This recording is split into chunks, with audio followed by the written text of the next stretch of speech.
మీ mummy ఎక్కడికి వెళ్ళింది? బయటికి వెళ్ళింది. ఇక మొదలెడదామా?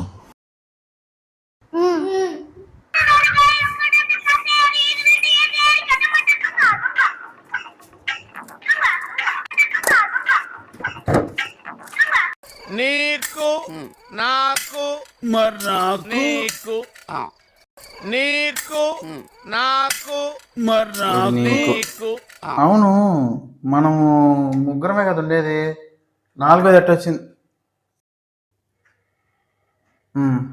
యాందిరయ్యా యాం చేస్తున్నా అంటే పిల్లలు అడిగారని.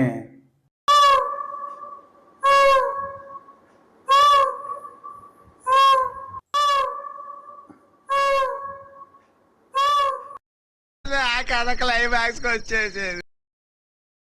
నాకు నిద్ర వస్తుందండి, నేను వస్తాను బాబు. అప్పుడే ఎందుకు అంత తొందర? 5 నిమిషాలు ఉండు, పని ఉంది.